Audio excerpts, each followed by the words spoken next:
এবার বাংলাদেশ কূটনৈতিকভাবে পাল্টা আক্রমণ চালালো ভারতে।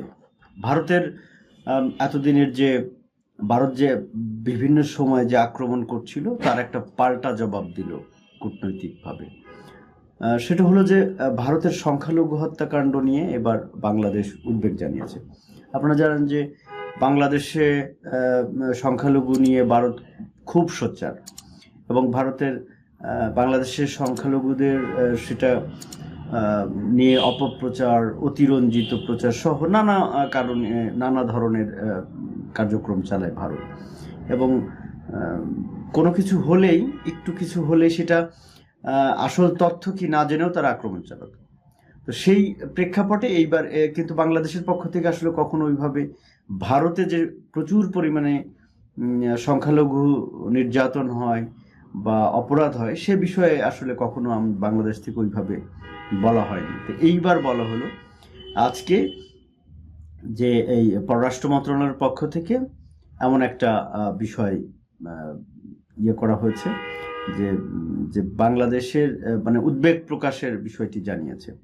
সাম্প্রতিক সময়ে যে ভারতের সংখ্যালঘু হত্যাকাণ্ড এবং সহিংসতার ঘটনায় গভীর উদ্বেগ প্রকাশ করছে বাংলাদেশ এবং এই ঘটনাগুলোর নিরপেক্ষ তদন্ত এবং দোষীদের বিচারের আওতায় আনার আহ্বান জানানো হয়।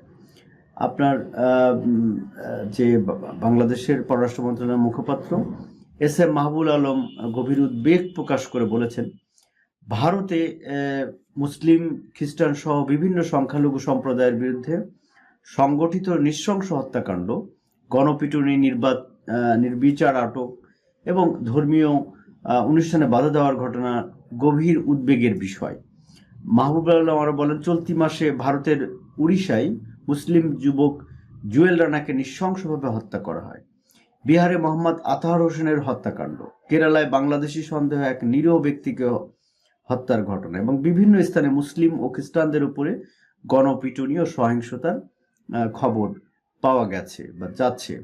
তিনি আরো বলেন যে গত সপ্তাহে খ্রিস্টানদের ধর্মীয় উৎসব বড়দিন উদযাপনকালে ভারতের বিভিন্ন স্থানে সহিংসতার ঘটনা ঘটেছে এবং গণসহিংসতার যে ঘটনা বাংলাদেশ গভীরভাবে উদ্বেগ প্রকাশ করছে ওই ঘটনাগুলোয়। এসব ঘটনায় আমরা ঘৃণাজনিত অপরাধ ও লক্ষ্যভিত্তিক সহিংসতা হিসেবে দেখি।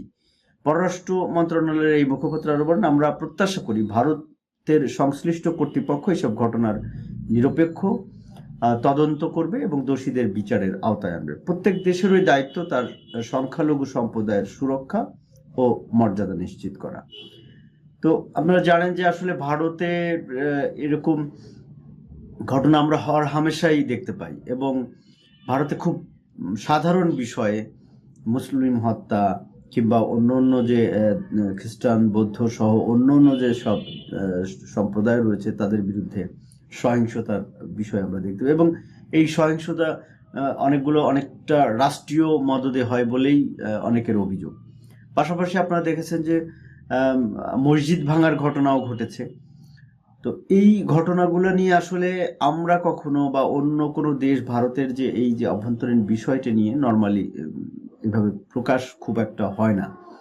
তো সেই প্রেক্ষাপটে এটি একটি খুবই গুরুত্বপূর্ণ বিষয় এবং আশা করি যে ভারতের উত্তর দেবে। যদিও আমরা জানি যে ভারতের যে নিয়ে উত্তর দেন এই প্রশ্নগুলো পররাষ্ট্র মন্ত্রণালয়ের মুখপাত্র জয়সওয়াল, তিনি হয়তো এটি এড়িয়ে যাবেন।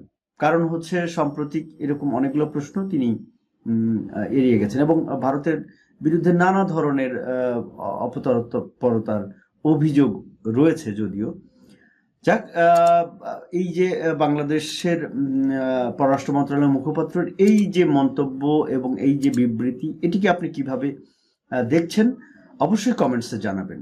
সুপ্রিয় দর্শক মণ্ডলী, ভালো থাকবেন, সুস্থ থাকবেন, নিরাপদে থাকবেন এবং আমাদের সঙ্গে থাকবেন।